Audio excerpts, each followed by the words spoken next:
Vamos a información de última hora y es que hace unos momentos se dio a conocer que el gobierno de Estados Unidos retiró la pena de muerte contra Ismael El Mayo Zambada. El 5 de agosto de 2025, en un giro que retumbó hasta los pasillos del poder en Washington, el Departamento de Justicia de los Estados Unidos decidió no buscar la pena de muerte contra dos de los capos más temidos de México, Rafael Caro Quintero e Ismael El Mayo Zambada. Una decisión que nadie vio venir y que marca un antes y un después en la cruzada contra el narcotráfico.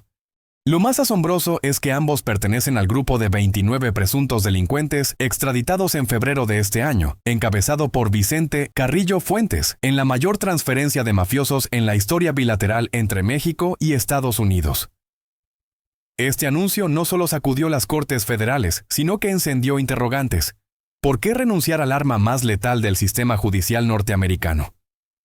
¿Qué pactos secretos se esconden tras esa firma? Lo que parecía un triunfo histórico contra los cárteles, de pronto, levantó más sombras que certezas. Bloque 2. El protocolo de pena de muerte en Estados Unidos.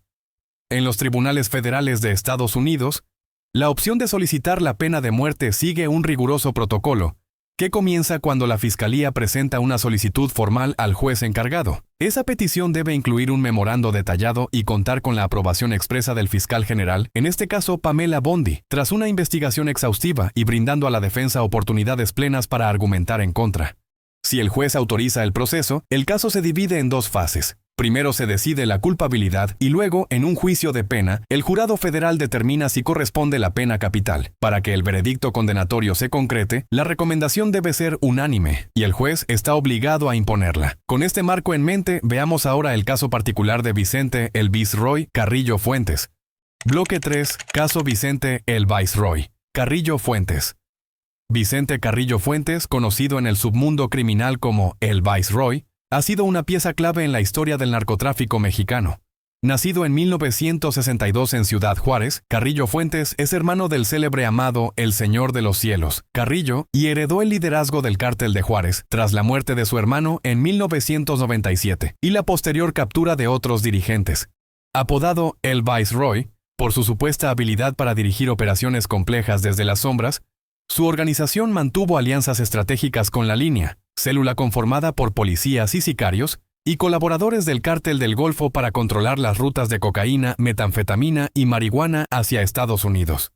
En un hecho sin precedentes, Carrillo Fuentes fue uno de los 29 presuntos narcotraficantes extraditados por México a tribunales federales de Estados Unidos. El 27 de febrero de 2025, una maniobra diplomática destinada a apaciguar las amenazas arancelarias del gobierno de Donald Trump. Al día siguiente fue arraigado en la Corte Federal de Brooklyn, donde se declaró no culpable de los cargos que incluyen conspiración para dirigir una empresa criminal continuada, conspiración para importar y distribuir cocaína y marihuana, delitos de lavado de dinero, uso ilícito de armas de fuego y conspiración para asesinato en el marco de esa empresa criminal. El Departamento de Justicia de Estados Unidos reforzó la acusación con un superseding indictment, que añade detalles de testimonios de exintegrantes del cártel, seguimiento de rutas financieras y evidencia de órdenes de ejecución para silenciar a testigos y competidores. En el acto procesal, el fiscal federal John Durham declaró que el caso avanzaba un paso más hacia la justicia para las comunidades afectadas por la violencia de los cárteles. Pese a la gravedad de estos cargos, que en teoría permitían solicitar la pena de muerte, el 5 de agosto de 2025, la Fiscalía Federal notificó al juez que no buscaría la máxima sanción contra Carrillo Fuentes, reorientando la estrategia hacia posibles acuerdos de culpabilidad, que garanticen condenas de cadena perpetua sin arriesgar largos y costosos juicios capitales. Este viraje subraya la importancia que las autoridades dan a obtener confesiones detalladas y a desmantelar financieramente a las organizaciones desde adentro, en lugar de depender exclusivamente de la disuasión terrorífica de la pena de muerte. Conocido el perfil y el proceso judicial de El Viceroy, veamos ahora cómo se replicó este mismo desenlace con otro capo histórico, Ismael El Mayo Zambada. Bloque 4. Caso Ismael El Mayo Zambada. Ismael Cuitláhuac Zambada García, mejor conocido como El Mayo, es cofundador y estratega histórico del Cártel de Sinaloa. Con 77 años de edad, Zambada ha mantenido un perfil bajo pese a su influencia decisiva en las rutas de narcotráfico más lucrativas de América del Norte. A lo largo de décadas, su organización ha controlado el flujo de fentanilo, cocaína, metanfetamina y marihuana desde México hacia Estados Unidos, convirtiéndolo en uno de los objetivos prioritarios de la DEA y el FBI. El arresto de Zambada se produjo en julio de 2024, cuando agentes federales estadounidenses lo detuvieron cerca de El Paso, Texas, tras un operativo coordinado con autoridades mexicanas. Desde entonces, el capo ha permanecido en la Corte Federal del Distrito Este de Nueva York, donde enfrenta una veintena de cargos federales. En una comparecencia inicial en Brooklyn, Zambada se declaró no culpable de los 17 delitos que se le imputan, que incluyen conspiración para distribuir drogas, lavado de dinero, importación de armas y delitos asociados con la crisis del fentanilo, por su presunta responsabilidad en el alza de sobredosis en Estados Unidos. Durante una audiencia preliminar ante el juez Brian M. Cogan, surgió un elemento crítico: la representación legal de Zambada. Su abogado, Frank Pérez, quien también defiende a Vicente Zambada Niebla, testigo colaborador y antiguo operador del cártel, fue cuestionado por un posible conflicto de interés. A pesar de las advertencias del tribunal, Zambada optó por mantener a Pérez como su defensor, renunciando expresamente a impugnar esta dualidad de representación. Pese a la gravedad de las acusaciones y al potencial de la pena capital, que requiere veredicto unánime en el juicio de pena, el 5 de agosto de 2025 la Fiscalía de Estados Unidos notificó al juez Cogan que no buscaría la ejecución de El Mayo. La misiva, firmada por el fiscal Joseph Nocella Jr., no detalla las razones exactas, pero se interpreta como reflejo de negociaciones avanzadas para un acuerdo de culpabilidad que permita asegurar una sentencia de cadena perpetua con menor desgaste procesal. Además, renunciar a la pena capital en el caso de Zambada podría sentar precedentes para otros casos de alto perfil, como los de Rafael Caro Quintero y Vicente Carrillo Fuentes, configurando un nuevo paradigma de colaboración judicial entre México y Estados Unidos. El enfoque apunta a asegurar condenas rápidas, desmantelar redes financieras y proteger a testigos esenciales, más que perseguir una retribución última. Este viraje pragmático redefine la estrategia contra uno de los mayores enemigos del Estado en la guerra contra el narcotráfico. Con este panorama claro sobre El Mayo, descubramos ahora el caso de Rafael Caro Quintero, otro capo histórico que también vio retirada la pena de muerte. Bloque 5. Caso Rafael Caro Quintero. Rafael Caro Quintero es, quizá, el narco más legendario en la historia moderna de México. Fundador del Cártel de Guadalajara en la década de los 80, encabezó una organización que se expandió con rapidez y brutalidad por varias entidades desde Sinaloa hasta Michoacán. Su nombre quedó marcado para siempre en 1985, cuando orquestó el secuestro, tortura y asesinato del agente de la DEA Enrique Kiki Camarena, un hecho que desató una de las más feroces cacerías de la historia del narcotráfico. Tras décadas prófugo, fue detenido en 2022 y enviado a prisión en México, pero un tecnicismo judicial le permitió salir en 2013, solo para ser recapturado en julio de 2022 en una comunidad rural de Sinaloa. En febrero de 2025, Caro Quintero formó parte del grupo de 29 capos extraditados a Estados Unidos en el mayor traslado de este tipo en 10 años. Fue enviado a la Corte Federal de Brooklyn, donde debe responder por cargos que incluyen conspiración para importar y distribuir cocaína, metanfetamina y marihuana, lavado de dinero y uso ilícito de armas de fuego en apoyo a su empresa criminal continuada. Pese a la gravedad de las acusaciones, que en principio abrían la puerta al protocolo de la pena de muerte, las audiencias iniciales mostraron el pulso tenso entre la Fiscalía y la Defensa, representada por un equipo legal especializado en narcotráfico de alto perfil. El 5 de agosto de 2025, en un giro que tomó por sorpresa incluso a los observadores más veteranos, el Departamento de Justicia de Estados Unidos notificó al juez que no buscaría la pena capital contra Caro Quintero. La misiva, firmada por el fiscal Joseph Nocella Jr., no detalla los motivos específicos, pero se interpreta como parte de negociaciones avanzadas para alcanzar un acuerdo de culpabilidad que garantice una condena de cadena perpetua sin exponer el caso a los riesgos de un juicio de pena. Los abogados de Caro Quintero celebraron la decisión. Este paso refleja un compromiso por resolver la causa de manera justa y eficiente, evitando años de litigios desgastantes, declaró uno de sus representantes tras la audiencia. Para las víctimas de Camarena y sus familias, sin embargo, la retirada de la pena de muerte reaviva el debate. ¿Es la justicia más rápida realmente justicia plena? Con los tres grandes capos evadiendo la pena capital, el foco ahora se traslada a los argumentos de la Fiscalía para esta inédita estrategia, y a la pregunta inevitable, ¿qué impacto tendrá en la colaboración futura entre México y Estados Unidos? Bloque 6. Argumentos y declaraciones de la Fiscalía de Estados Unidos. El 5 de agosto de 2025, en una misiva oficial dirigida al juez a cargo de las Cortes Federales de Brooklyn, el fiscal Joseph Nocella Jr. comunicó que el Departamento de Justicia no buscará la pena de muerte contra Rafael Caro Quintero, Ismael El Mayo Zambada y Vicente Carrillo Fuentes.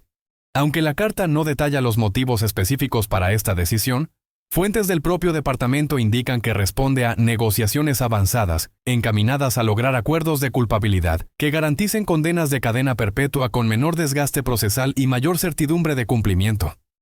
Según El País, esta estrategia forma parte de un cambio deliberado de enfoque hacia la eficiencia procesal, buscando testimonios y documentos internos de las organizaciones criminales sin arriesgar la posibilidad de un veredicto dividido en un juicio de pena capital. Las declaraciones de la fiscal general Pam Bondi, pieza clave en la cadena de mando para aprobar casos capitales, insistieron en que la decisión refleja un compromiso por resolver las causas de manera justa y eficiente, evitando litigios prolongados que retrasan la justicia para las víctimas. En ese mismo comunicado se subrayó la importancia de concentrar recursos en desmantelar redes financieras y proteger a testigos clave, un argumento que ha sido bien recibido por las defensas de los acusados, quienes celebraron el paso como un avance hacia una resolución más rápida y predecible. Expertos legales consultados por Reuters coinciden en que este viraje no solo responde a la complejidad probatoria, que en estos procesos involucra decenas de testigos protegidos, análisis de rutas de narcotráfico y seguimientos financieros, sino también a la moratoria de ejecuciones federales vigente desde 2021. La combinación de una regla interna que exige unanimidad absoluta para sentencias de muerte y la política de revisión de métodos de ejecución ha convertido la pena capital en una herramienta casi simbólica en el arsenal judicial federal. En consecuencia, el Departamento de Justicia prefiere asegurar condenas inmediatas de por vida y extraer a los capos información valiosa para futuros juicios, en lugar de emprender procesos que podrían prolongarse hasta por una década. Con este panorama entendemos por qué las autoridades de Estados Unidos optaron por retirar la solicitud de pena de muerte, una mezcla de pragmatismo judicial, negociaciones estratégicas y el legado de una moratoria que redefine el uso de la máxima sanción. Ahora que conocemos los argumentos que sustentan esta inédita medida, vamos a explorar cómo reaccionaron víctimas, ONG y gobiernos frente a esta decisión histórica. Bloque 7. Reacciones y contexto político. El pasado 27 de febrero de 2025, México concretó la extradición de 29 presuntos narcotraficantes a Estados Unidos, incluyendo a los capos Rafael Caro Quintero, El Mayo Zambada y Vicente El Viceroy Carrillo Fuentes, en el mayor traslado de criminales de esta magnitud en la historia bilateral. El operativo, coordinado entre la Secretaría de Seguridad y la Fiscalía General de la República, se mostró como un gesto de buena fe de México ante las presiones de Washington, que habían amenazado con aranceles de hasta un 25% por la crisis del fentanilo. Sin embargo, expertos legales cuestionaron la rapidez y ausencia de salvaguardas en el proceso. Según Reuters, analistas advirtieron que el Fast Track violó procedimientos establecidos y podría sentar un precedente riesgoso, al no garantizar protecciones básicas para los acusados ni revisar adecuadamente las solicitudes de pena capital. En el frente de las víctimas, la familia de Enrique Kiki Camarena, el agente de la DEA torturado y asesinado en 1985, ha iniciado una demanda contra el cártel de Sinaloa y sus cabecillas, impulsada por la reciente designación de los grupos narcotraficantes como organizaciones terroristas. Geneva Camarena, viuda del agente, declaró que nada devolverá a mi esposo, pero al menos buscaremos justicia y reparación. Mientras tanto, organizaciones de derechos humanos y familias de víctimas cuestionan el uso de la pena capital como herramienta de justicia. El Death Penalty Information Center señala que muchas familias consideran que el homicidio de un culpable no ofrece verdadero cierre y que otra vida quitada no equilibra el dolor ni reconstruye el tejido social. Amnistía Internacional, por su parte, mantiene su rechazo firme a la pena de muerte en cualquier circunstancia. Hasta ahora, en México no ha habido un pronunciamiento oficial de la Secretaría de Relaciones Exteriores ni de la Fiscalía General de la República sobre la decisión de Estados Unidos. La postura más cercana provino del fiscal Alejandro Gertz, quien defendió la legalidad de la extradición y recordó la prohibición nacional de la pena de muerte, advirtiendo que cualquier solicitud de capital punishment contravendría la Constitución mexicana. Con este mosaico de críticas, demandas y omisiones, la gran pregunta es, ¿cómo influirá todo esto en la nueva etapa de cooperación judicial entre México y Estados Unidos? Bloque 8. Implicaciones y análisis final. La decisión de no buscar la pena de muerte contra Rafael Caro Quintero, Ismael El Mayo Zambada y Vicente El Viceroy Carrillo Fuentes marca un cambio de paradigma en la estrategia de Estados Unidos contra el narcotráfico. Durante décadas, la amenaza de la pena capital se consideró la máxima herramienta de disuasión.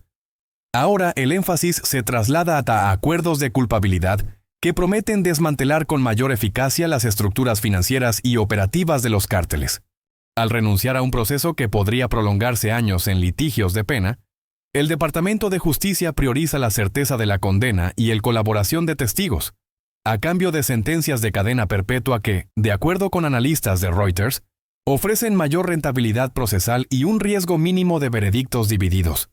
Para México, este viraje tiene doble filo. Por un lado, refuerza la cooperación bilateral, pues acelera la entrega de material probatorio y testimonios clave que las autoridades mexicanas también requieren para desactivar redes de lavado de dinero y secuestro. Por otro, despierta inquietudes sobre la percepción de impunidad, ya que la pena de muerte, aunque controvertida, representaba un símbolo de mano dura contra la delincuencia. Fuentes diplomáticas señalan a El País que esta táctica busca equilibrar la colaboración judicial con el respeto a la prohibición constitucional mexicana de la pena capital, evitando tensiones políticas que pudieran entorpecer futuras extradiciones y operativos conjuntos. En última instancia, lo ocurrido el 5 de agosto de 2025 podría convertirse en el preludio de una nueva era en la guerra antidrogas, menos enfocada en castigos extremos y más orientada a desmantelar el poder económico de los cárteles desde adentro. El impacto real de esta estrategia, tanto en la eficacia de las condenas como en la seguridad de las comunidades fronterizas, se evaluará en los próximos meses, cuando se concreten los acuerdos de culpabilidad y fluya la información que estos 3 juicios tan atípicos permitirán revelar. Si quieres entender cómo evolucionará esta inédita alianza judicial entre México y Estados Unidos, no te pierdas nuestro siguiente análisis en Reporte a México. Aquí te mantendremos al tanto con investigación rigurosa y datos verificados.